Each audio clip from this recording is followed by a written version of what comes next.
Thank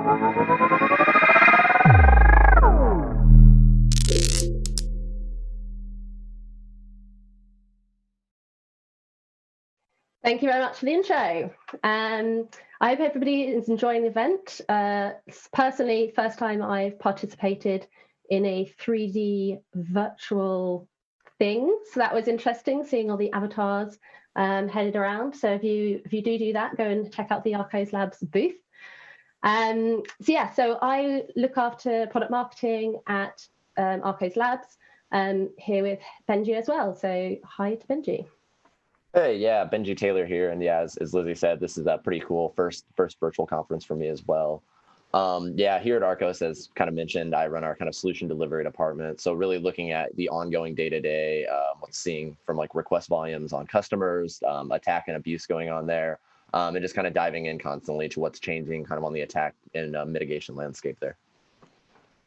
Awesome. And just quickly, for anybody not too familiar with Archives Labs, we're a very fast growth fraud and abuse prevention company. We work with companies across a bunch of different industries, but we do also have a couple of cryptocurrency marketplaces amongst our customers and work with them on eliminating fraud. So this is an interesting space for us to chat to. And next slide, please.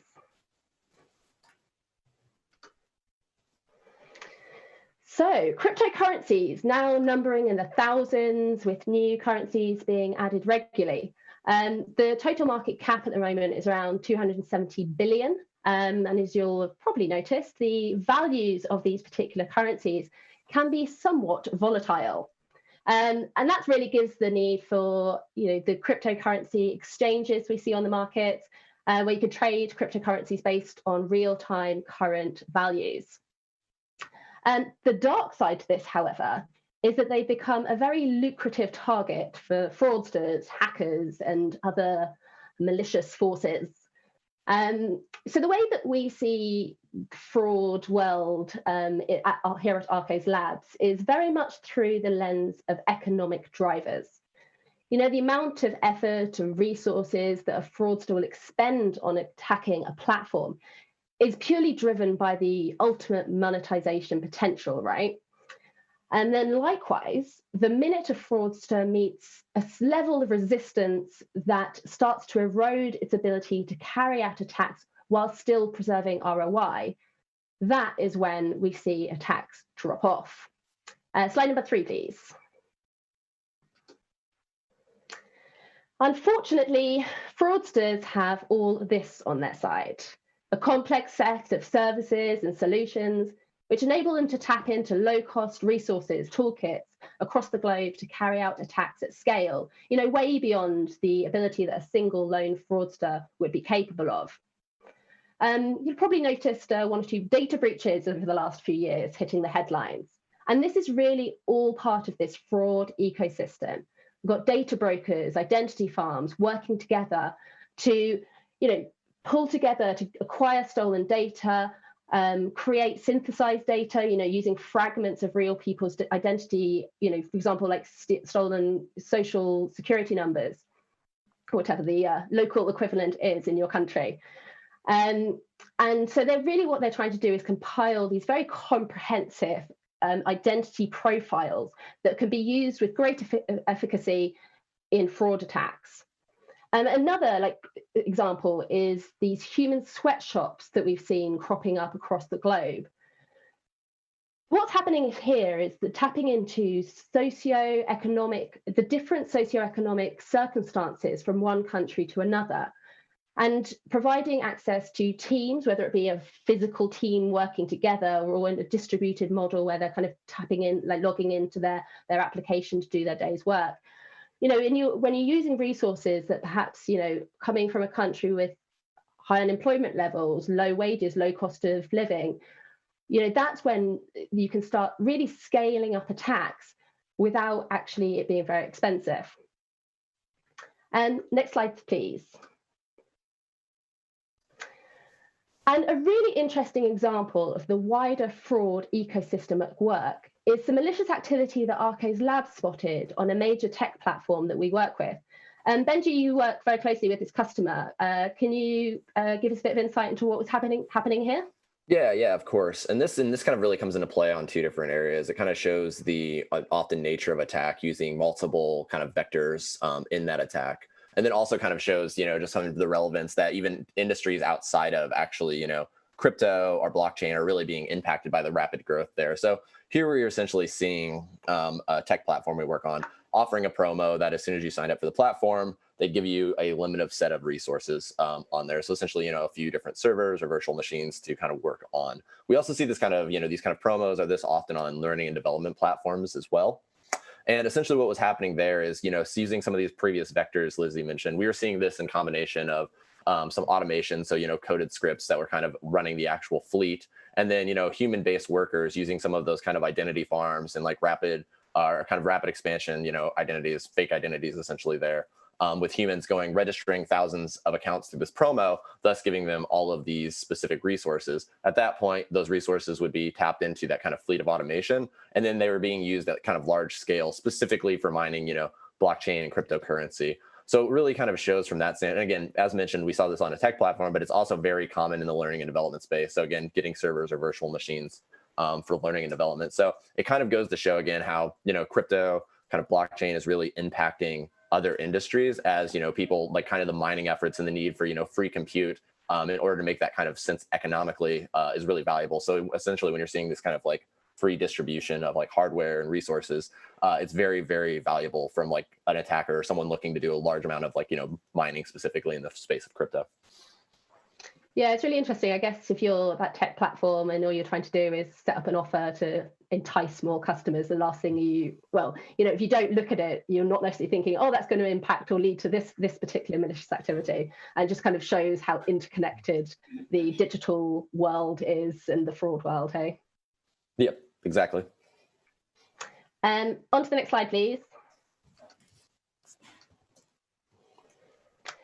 So when we work directly with cryptocurrency marketplaces themselves, probably the biggest, pain point or threat that we see them approach us with is that of the threat of account takeover.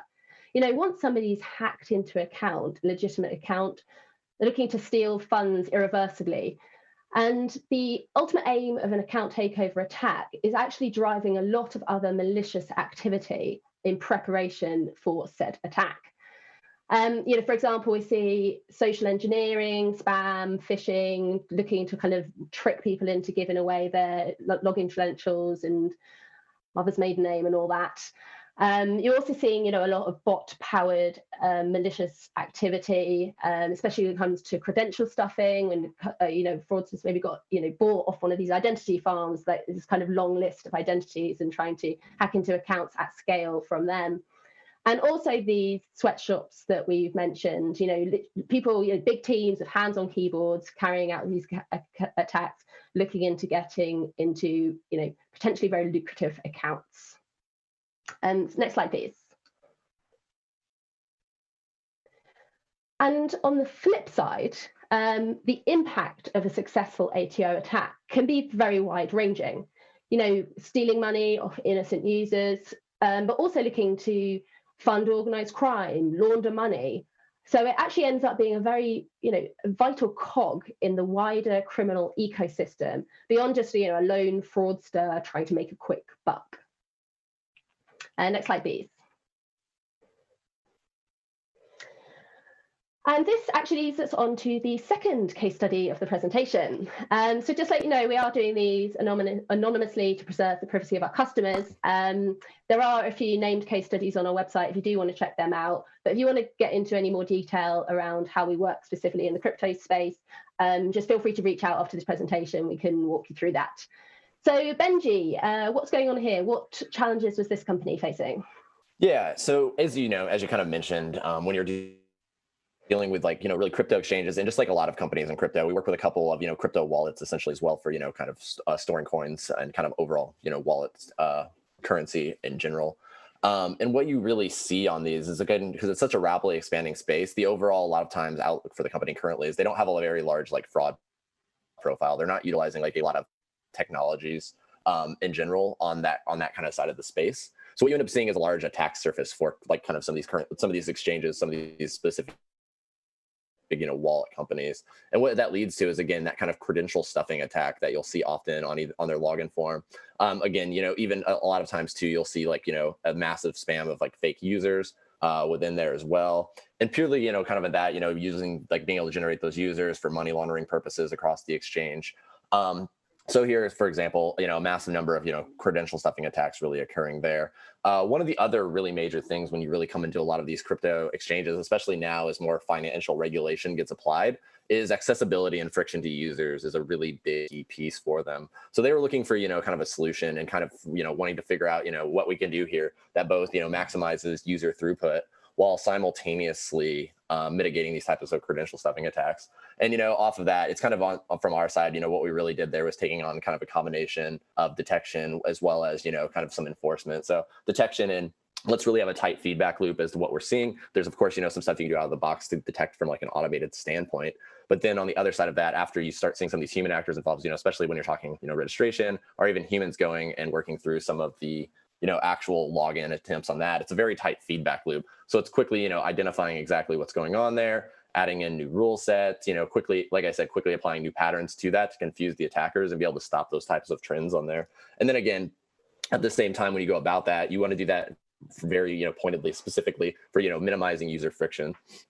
So at that point, kind of on this specific fintech, and what we've been able to see is, we can generally see is on the crypto exchange, we've been seeing about a throughput increase of about 10% upon kind of using this combination of, detection and enforcement, and then generally the full elimination from the standpoint of, automated behavior, any of those types of like specific credential stuffing, ATOs, and fake user attacks. Yeah. It's interesting the point you make around user experience, right? Because I guess, not so long ago, the world of crypto was a little bit niche, like quite very specific. And that's just completely transformed, right? People who aren't even particularly tech savvy are wanting to acquire currencies and trade them, etc.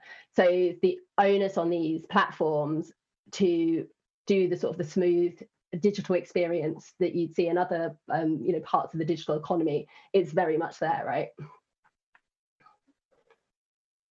Next slide, please. So what words of wisdom do we have for cryptocurrency exchanges who are, looking to secure platforms or worried about any fraud? So first up, classifying traffic based on probable intent, looking at real-time signals across device and network, a bunch of different real-time signals you can get. And really, is it a bot? Is it a sweatshop? Is it a fraudster? Or is it a good user, in which case, roll out the red carpet.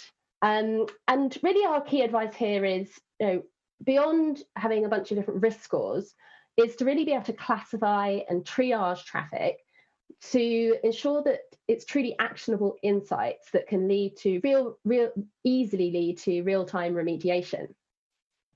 Next slide, please. And so at the first stage, you're looking at assessing probable intent with sort of like risk-based assessments. The next stage is actually testing and challenging that traffic to determine that intent.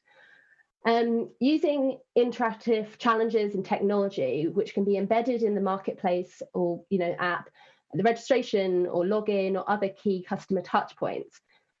When done correctly, it can just eliminate the bot activity that we see, powering a lot of the volume of fraud attacks.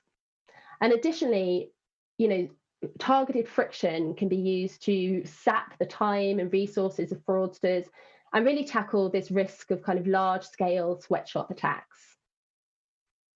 Next slide, please.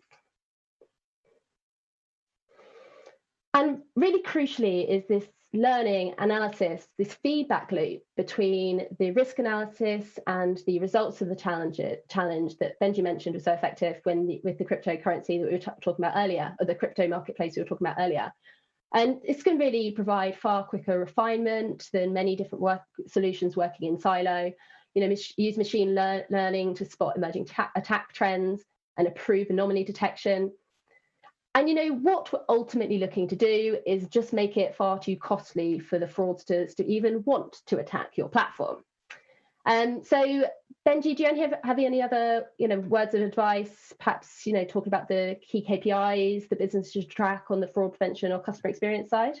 Yeah, and I mean, I guess that's like really what you when you bring up there is like when you're really again talking about any of these attack vectors, specifically attacks on exchanges, anyone trying to go through for mining operations. It's really the idea of increasing the cost of the attacker, and again, you can do that through a kind of this combination of utilizing a large scale amount of detection, constantly changing the kind of challenge or enforcement that you're going and giving to the users to keep the attackers on their toes, continually cost them time to go and have to kind of retool and really rework what they're doing, specifically from an attack vector surface. And then finally, again, constantly having a very tight feedback loop so that as those types of, attacker trends change, you can very quickly adapt, see those occur, and then again, kind of swap out, change what you're doing on the front end to really make a very dynamic attack surface, which will keep the attackers like kind of cost totally or continuously going up to eventually the point that the overall attack that they're doing, it doesn't make financial sense anymore, right?